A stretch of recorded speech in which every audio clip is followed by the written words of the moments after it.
me again, Brandon, and I'm bringing you another video of the Jeep Gladiator. This one has been a work in progress for a long time. When I first started the Jeep, the first thing I did was a lift kit, but I didn't get a recording of it or the install.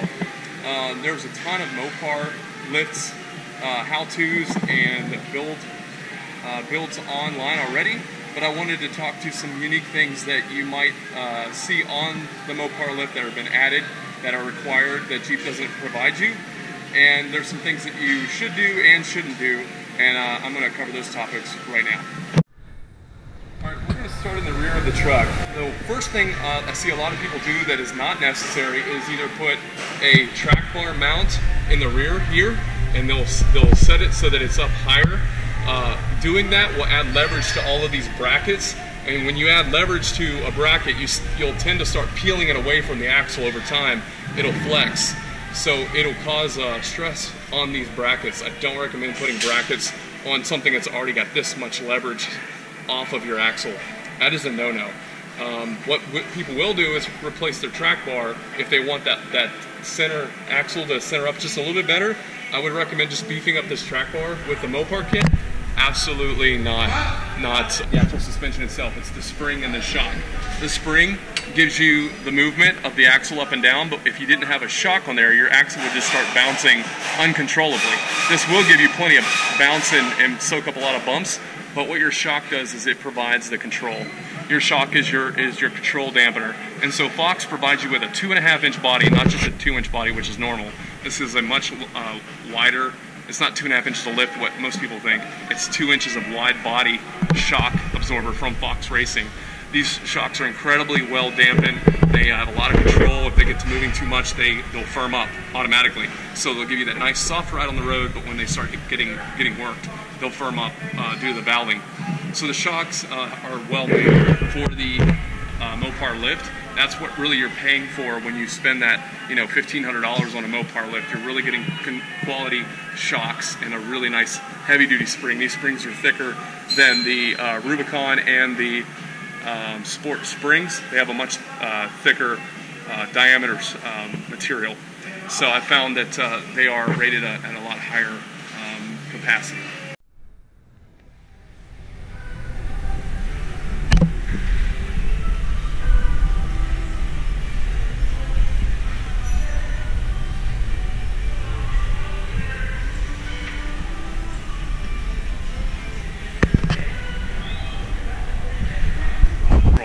You'll see aftermarket control arms sold with just about every suspension kit. They are a necessity no matter what kit you end up with. You'll want to do the control arms. These are the Mopar kit. They come with the control arms. They're just a little bit longer. I think they're about 3/8 inches longer. But the big part is that when you look inside here, and I'll show you a picture of that I have zoomed in, there's actually a pivot joint in here, much like you find on some of the nicer suspensions, such as Metal Cloak. They use a rubberized bushing that gives you a lot of deflection in the axle. That is where these Mopar kits shine, is right here. And as we move up the control arm here, it is lengthened just a little bit to now put your axle. It is now lengthened just a little bit to put your axle in the right position this direction. So your control arms up here will stay static. This one's lengthened so it allows your axle to give you a little bit more what they call caster. So the axle will actually lay back a little bit like this.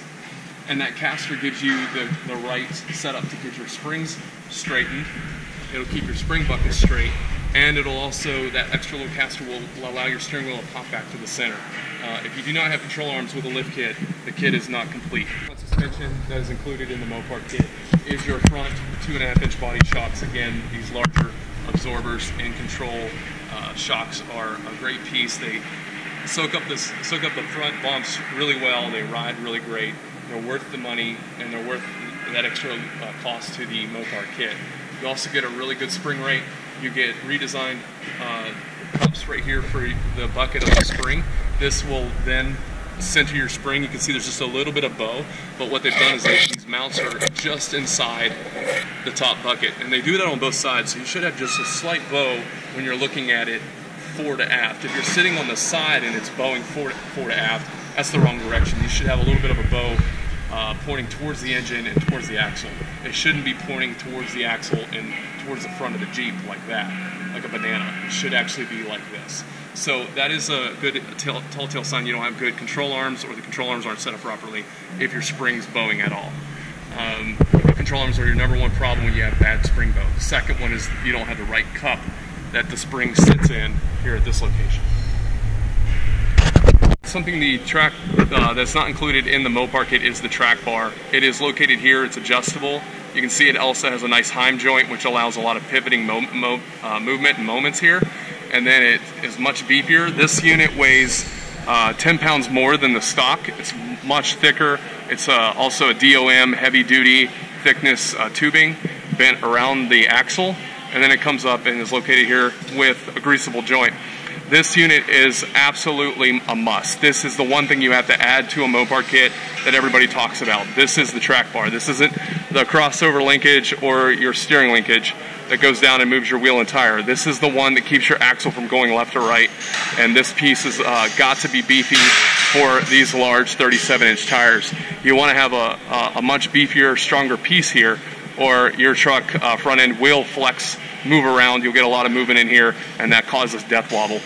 The other point here is that if you buy a kit with this already included, you're going to pay a little bit more. That's why there's a price difference in how the kits are priced in the market. A good part to have that does come with the kit is extended sway bar links for the front suspension. Now, if you have a Rubicon, you'll have a disconnect system that's mounted about right here. This is a Sport or Max Tow, and any other or a Overland will have no disconnect here. But I think they're problematic. They can get wet and they start to quit working.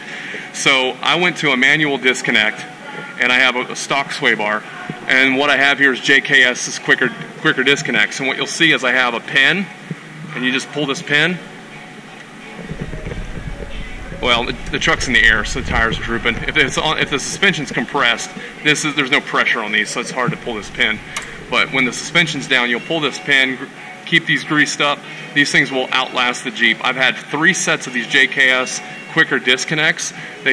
All they're doing is disconnecting the sway bar from the axle, and then they swing up and they mount up here to this point.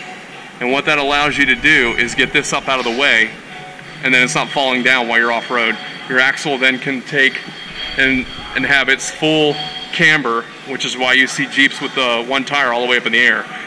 This is why that tire can go so far. If you don't have these, your tire's not going all the way up into the wheel well like it's designed, and this tire's not going to drop all the way down on the off-road obstacles, because if this is connected, you're not getting that full off-road camber that you see Jeeps do. A lot of people will wonder why their Jeeps don't off-road like other people's do, and they have the full suspension systems. Well, it's because they didn't disconnect these.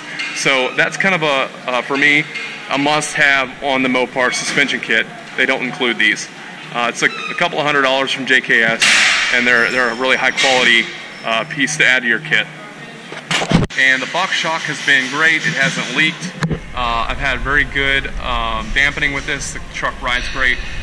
If you take your dampener off and test your truck without it, if you get some kind of problem, it will show up when the dampener is not installed. Your dampener is not a fix for a bad suspension. Don't ever let anybody tell you that the dampener needs to be replaced when you have a bad suspension, because there's something else in the suspension causing what they call death wobble or some other suspension anomaly. The shock is there to dampen road anomalies and to keep your steering system from getting jarred. So this will dampen that before it'll get to your steering box. This is simply a comfort item, not so much a fix for bad suspension geometry.